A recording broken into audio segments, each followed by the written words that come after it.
Capítulo 7. Fragmento. Libro La bala que mató al mundo. Autor Pavel Agin. Al llegar a casa, empleó reactivos y colocó las muestras de ADN en el microscopio. Pasó horas sin percibir resultados aparentes que pudieran desintoxicar a la niña. Por otra parte, Samantha empeoraba. Su índice de agresividad crecía conforme al avance del tiempo. Rachel adelgazó porque en cada intento de probar alimento recordaba que su hija se moría de hambre en la oscuridad del sótano, y eso le partía el alma. Y lo de sacarla, aunque fuera en el maletero del auto, se había convertido en una pésima idea. Entonces fue cuando se le ocurrió que en vez de sacar a Samantha para alimentarla en la calle, mejor le traía la comida hasta la casa. A media tarde le dijo a Miller que necesitaba irse. No se retiró de Iceberg sin preparar un kit de emergencias con su arma secreta. Dentro del kit guardó una docena de mascarillas y un envase de escopolamina mezclada con antidepresivos. Partió en su auto en busca de víctimas. Después de un rato vagando por avenidas solitarias, comenzó a recordar su vida antes del caos. La enajenación la condujo hacia la ruta habitual por donde llegaba a la escuela de su hija. Como un reflejo, buscó por el espejo retrovisor aquel rostro ingenuo, pero Samantha no estaba. Ni siquiera ya le quedaba aquel nombre porque Samantha es un nombre muy lindo y la niña era más virus que persona. Tal vez el nombre más adecuado para ella era Paciente Cero. Pasó un día y no encontró a quien dopar. Las calles permanecían desoladas y en raros casos halló personas trabajando en grupos. Algunos vecindarios se transformaron en trincheras de guerra. En los jardines de las casas habitadas se podían ver las ingeniosas trampas que evitaban la entrada de los muertos vivientes. Las cercas electrificadas dejaron de ser opción y una nueva tendencia de cuchillas gigantes se instaló, de modo que si un zombi intentaba cruzar, quedaría rebanado al otro lado. No reparaba demasiado en mirarse por dentro y pensar que el cambio sufrido en América era por su causa, y a pesar que se sentía una especie de diosa endiablada, su prioridad fue siempre salvar a su hija del modo que fuese necesario. No importaba si la gente desaparecía en un continente, es más, por Sammy ella era capaz de hundir al mundo en su totalidad. No se sabía exactamente cuántos días debían transcurrir para que un zombi muriese de hambre. A nadie se le ocurrió hacer un estudio de campo en este tema cuando la idea era mantenerse a salvo, y Rachel era la menos adecuada para tal asunto porque su mayor temor era encontrar a su hija muerta de verdad, en la penumbra del sótano. Por esa razón se levantó al otro día muy temprano. Le pasó un mensaje a Miller diciendo que no iría a trabajar. Recordó que dentro de un baúl guardaba un traje de militar que compró para Halloween y no dudó en ponérselo. Se miró al espejo y le pareció una buena idea irse de cacería humana vestida así. El uniforme le daba autoridad a su plan y salió angustiada con la incertidumbre de si Samantha aguantaría un día más sin comer. A escasos minutos pasó por un vecindario de casas enormes y en la ventana del ático de una que resaltaba por su altura vio una mujer. Rachel detuvo el auto y prestó atención a las señales de aquella desconocida. A juzgar por su desesperación, estaba claro que quedó atrapada ahí arriba o se encerró en lo más alto huyendo de los comecarne. Rachel le indicó que rompiera la ventana. La mujer asintió y respiró aliviada al verla de traje militar, porque lo primero que le vino a la mente es que seguro portaba un arma. Y era cierto, solo que el arma no era de fuego, sino un compuesto que a segundos de ser inhalado causa supresión de la voluntad. La mujer quebró el vidrio y al intento de salir se cortó la pierna. Rachel le indicó que bajara despacio cuando percibió el corte. La mujer, de unos 40 años y un tanto rolliza, perdió el equilibrio y rodó por el techo. Rachel se apresuró a socorrerla, pero un grupo de zombis, excitados por el ruido y el olor de la sangre, llegó primero que ella. Al ver la escena, dio la vuelta y subió al auto. Se aseguró de cerrar todas las ventanillas, y no por los zombis, sino por los gritos de aquella mujer despedazada, que aún sin posibilidades, levantaba la mano pidiendo salvación, como quien se ahoga, pero no en las olas de una playa, sino en decenas de mandíbulas desenfrenadas. No podía creer que algo tan fácil hubiese fallado, y todo porque los zombis ya estaban esperando. El colmo fue el corte en la pierna que activó el sensor olfativo de aquellas cosas que, de cierta manera, debían su existencia a la propia Rachel. ¿Qué patrón se activaría en sus cerebros que solo le impulsaban a perseguir humanos? Ni ella misma podía responder a esa pregunta porque el virus Z se creó por accidente. Lo cierto es que no se detendría hasta encontrarle comida a su hija, aunque lo de la mujer en el ático pintaba a mal augurio. De pronto, escuchó una motocicleta. Bajó el vidrio y pudo localizar el sonido que por suerte se acercaba hacia su posición. En una calle de 4 esquinas, detuvo la marcha y divisó que el motociclista venía por la izquierda a toda velocidad. Le pasó por delante como un rayo, y Rachel presionó el claxon con fuerza. El hombre se giró y le sacó el dedo del medio. Estúpido, pensó en voz alta. Acto seguido volvió a sonarle el claxon repetidas veces, y fue cuando se percató que el hombre dio la vuelta. La Harley Davidson quedó frente al auto. El individuo sacó un machete que, a juzgar por su hoja plateada, le arrancaría la cabeza a un zombi de un solo tajo. «Señor, tiene que abandonar la zona», le dijo sin titubeos a pesar del porte y el arma. «¿Quién lo dice?», preguntó el tipo escupiendo a un lado. «Son órdenes. Cerca de aquí colapsó una planta química y los gases están acabando con la vida de los pocos residentes. Se han reportado bajas humanas y debido al alto grado de toxicidad también están muriendo los animales y las plantas. Hay todo un equipo de militares divididos por zonas para llevar a los supervivientes a una base. Le sugiero que venga conmigo. La pasaría de lujo contigo en ese auto, pero no dejo a mi bebé por ninguna rubia uniformada», aseguró señalando la motocicleta con la punta del machete. «Oiga, el asunto es serio, pero si no quiere dejar su moto, al menos cúrase las vías respiratorias», le dijo Rachel entregándole una mascarilla preparada con el químico. Al hombre le pareció buena idea y se la colocó. Antes de subir a la moto se bajó la mascarilla al cuello y le preguntó: «¿Por qué usted no lleva una puesta?» «Porque voy en un auto cerrado. Usted está expuesto como los demás que han muerto». El hombre tragó un sorbo de miedo y se cubrió la nariz y la boca. Arrancó la motocicleta y aceleró como un demente. Rachel sonrió y pensó una vez más en voz alta: «Veamos de qué estás hecho». Unos segundos después, el hombre perdió el equilibrio y cayó a un lado de la carretera. Sin prisa se acercó a la víctima, miró a todas partes y subió el cuerpo del motociclista a su auto. Le echó una ojeada a la moto y se percató que el machete solo era una pequeña parte de una colección de armas que portaba en la Harley Davidson. Próxima a casa, se puso nerviosa cuando escuchó el sonido de la sirena de una ambulancia, pero el temor cesó cuando el efecto Doppler se perdió en la gravedad de la distancia.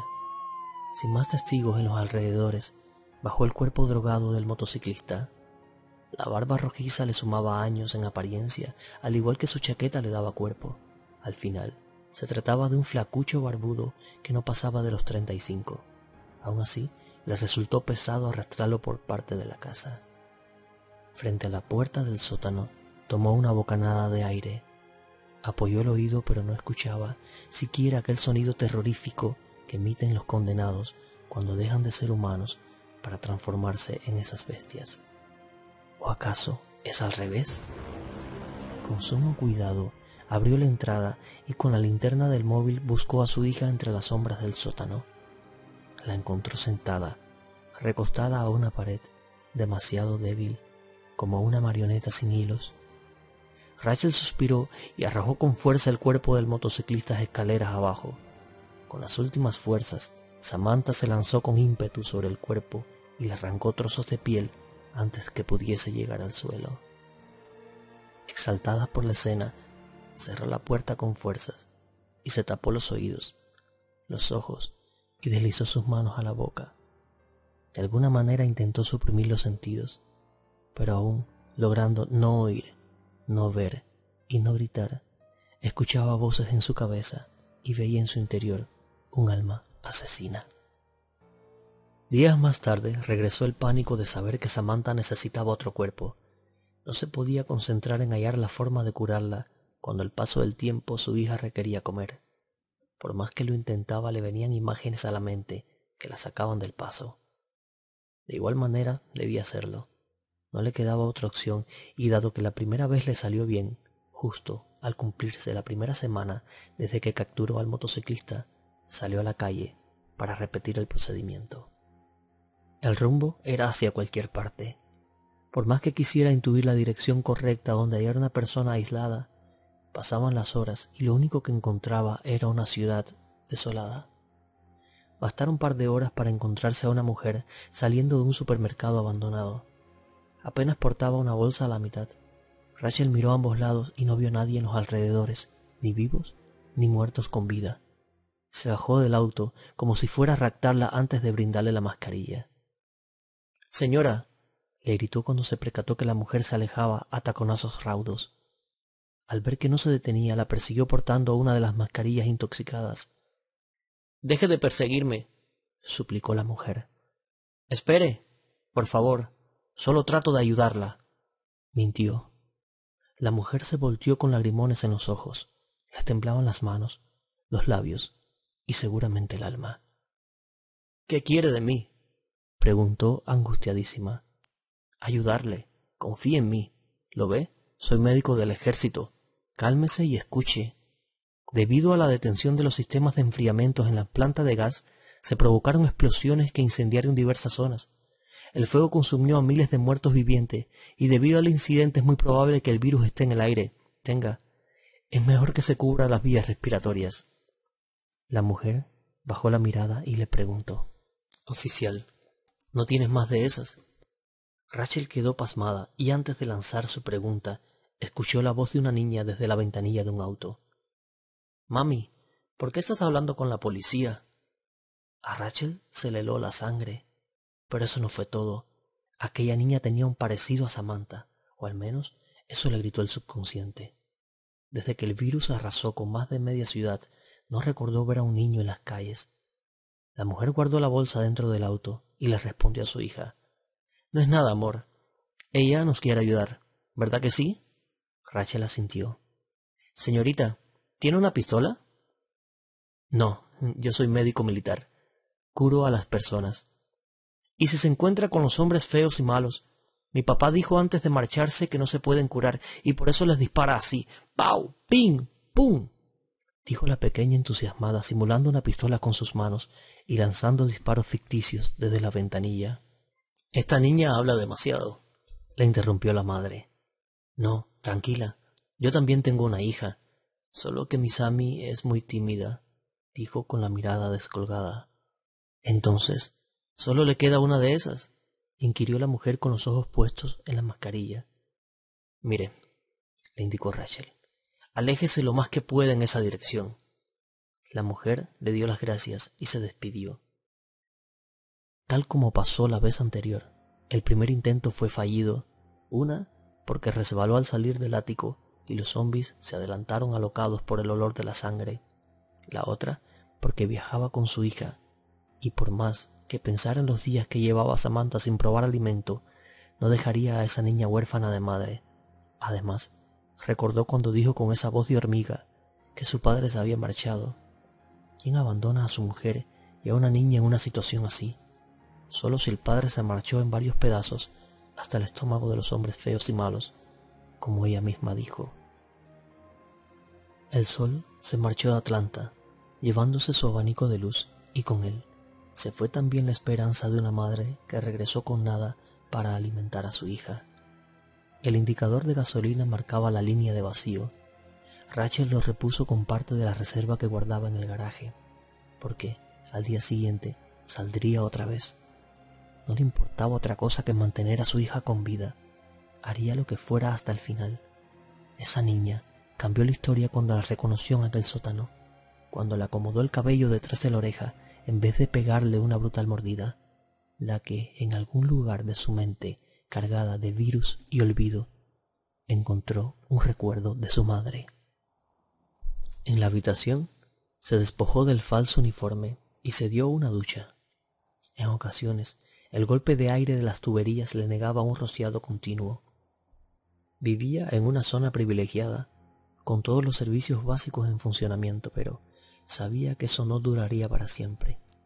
Con el agua rebotando en su espalda, abrió la ventanita del baño y expuso su rostro a la frialdad de la intemperie. Las luces de las casas vecinas permanecían apagadas. La gente salió huyendo de una pesadilla tangible con el ojalá en la boca de que el virus no hubiese tocado la frontera.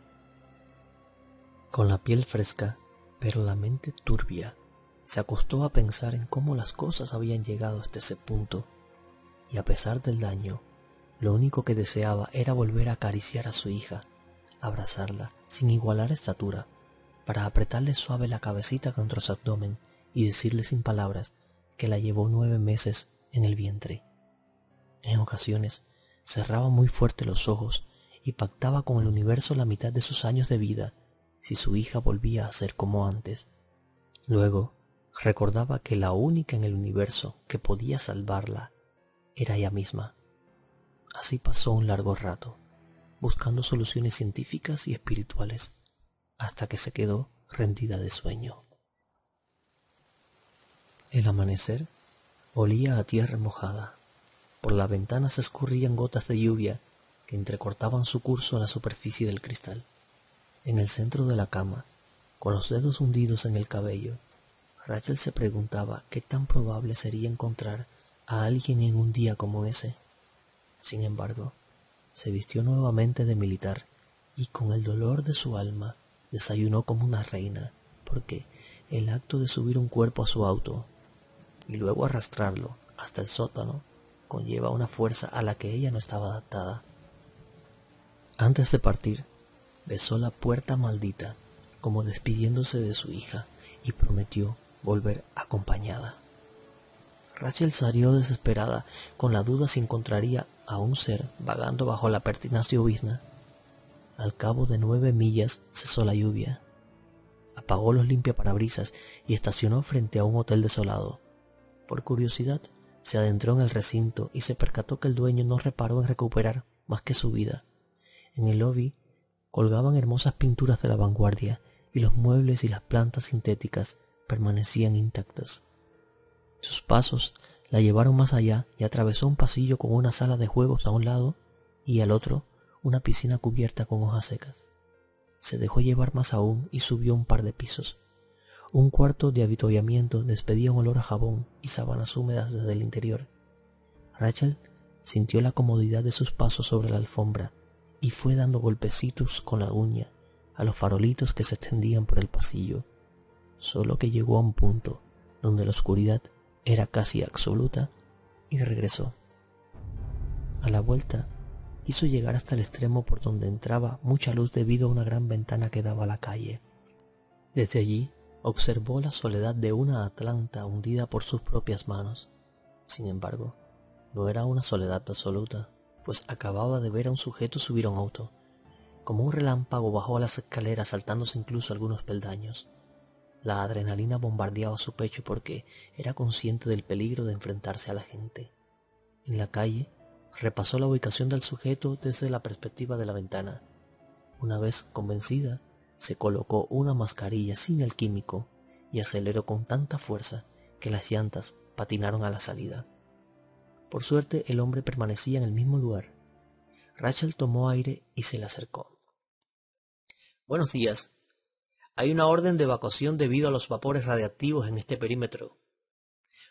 Tenía la intención de marcharme, pero mi auto se descompuso y encontré este, pero al parecer está muerto también», dijo el hombre sin prestarle mucha atención a la uniformada. «Me dirijo a un refugio sin contaminación. Si quiere vivir, lo mejor será que me acompañe». «Suena buena idea», Aquí el olor a cadáver mojado me ha removido el asco. Voy por unas cosas en mi auto y me voy con usted. Rachel se dio la vuelta con prisa para buscarle una mascarilla ungida de escopolamina y antidepresivos, pero su sorpresa fue de muerte cuando vio a aquel hombre que venía con la nariz y la boca cubierta. Eso no era todo. El individuo vestía pantalón y botas militares.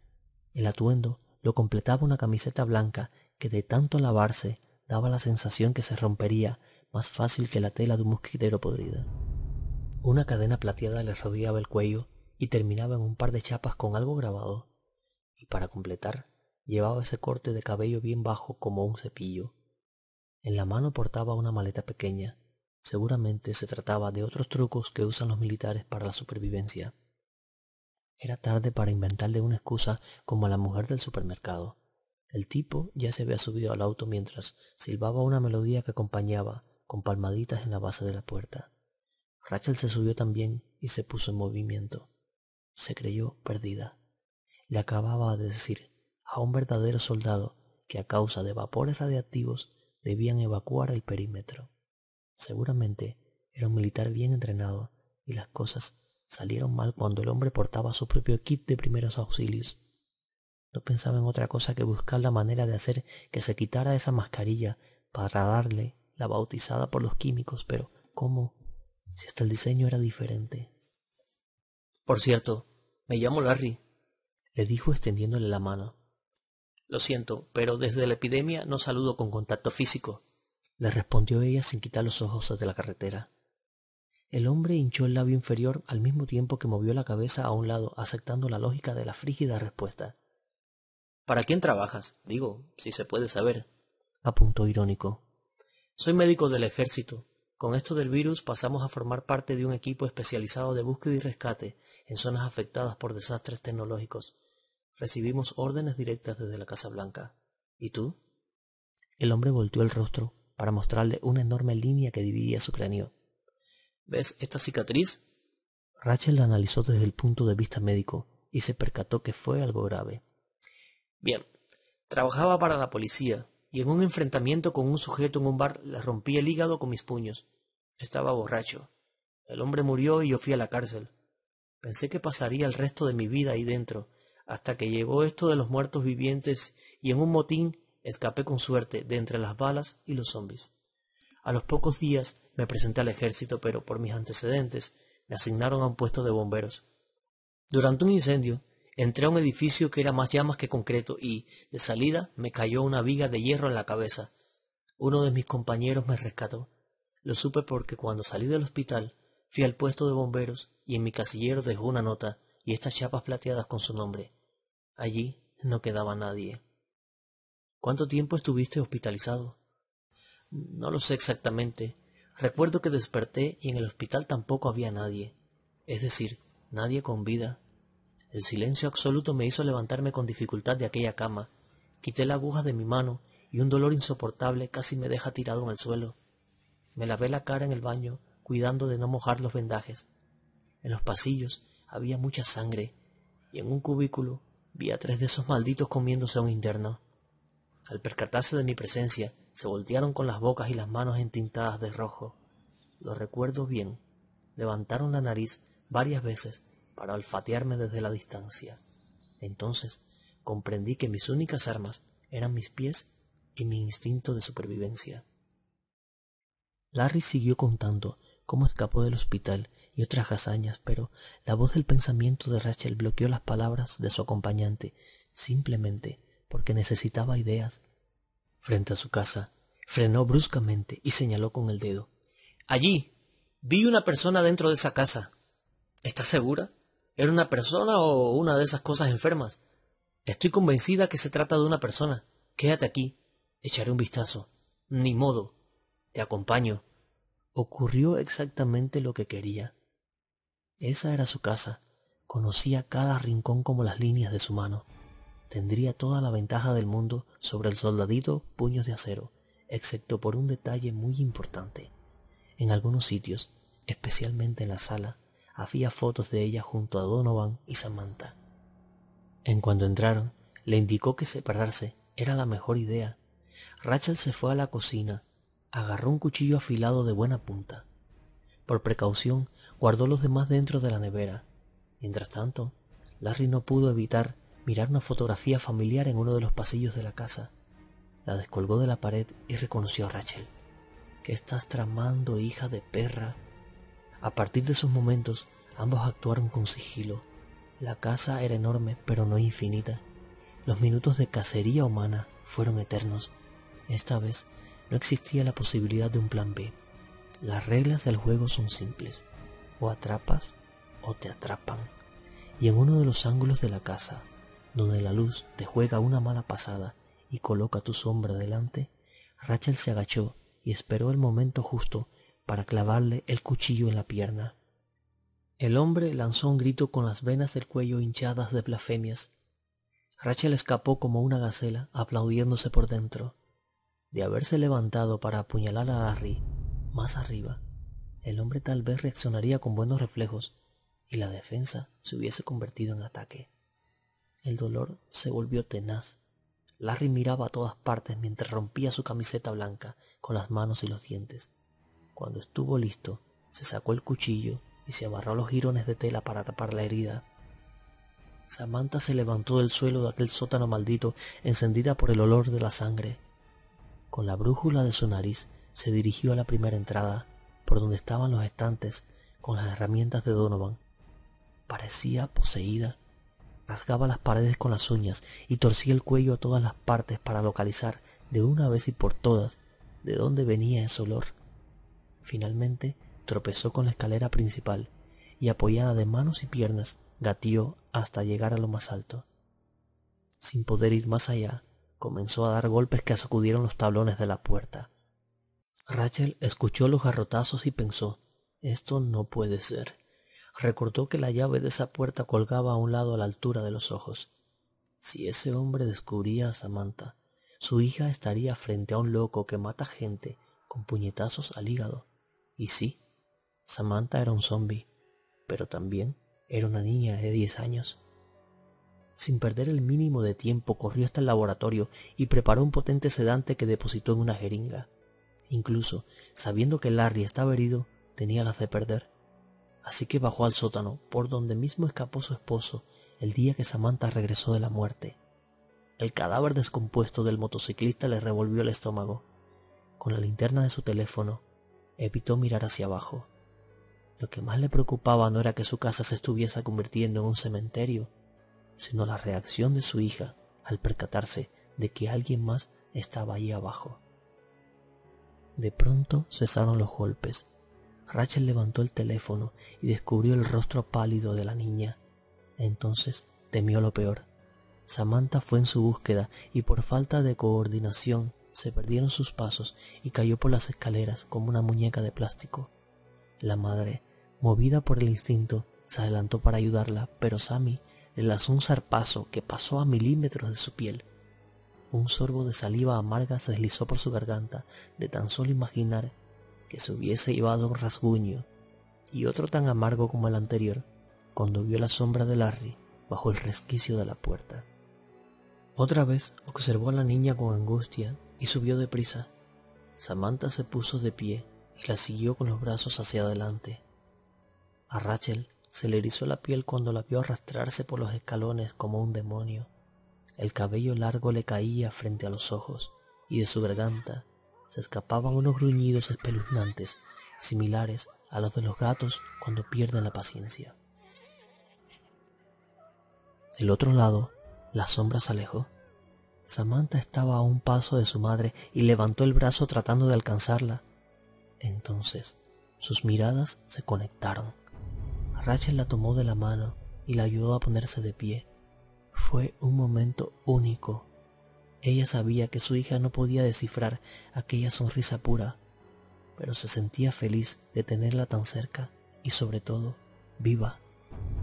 Pero había que terminar el trabajo, así que pateó un par de veces con fuerza y Larry volvió a colocarse detrás de la puerta. Rachel levantó la jeringa a la altura de la sien y con la otra mano apretó a Samantha contra la pared. Escuchó el sonido de la llave hurgando en la cerradura y su corazón se descarriló de miedo. Por una parte tenía a un loco cargado de rabia, segura de que portaba el mismo cuchillo que le clavó en la pierna, y por el otro a su hija hambrienta, capaz de pegarle una mordida en la mano, y con eso era suficiente para contaminarla con el virus Z. Finalmente la puerta se abrió, y Rachel le clavó la aguja en la otra pierna. Esta vez Larry la agarró con la fuerza de un titán y la lanzó escaleras abajo. En la caída, Rachel se golpeó la cabeza y quedó sin sentido.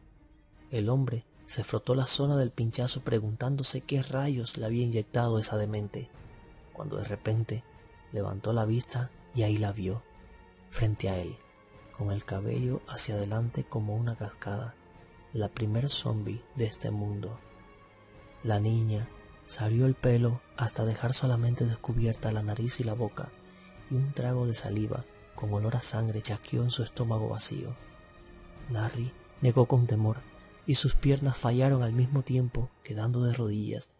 No se podía mover, pero tenía los ojos abiertos, y ese rostro fue lo último que vio en su vida.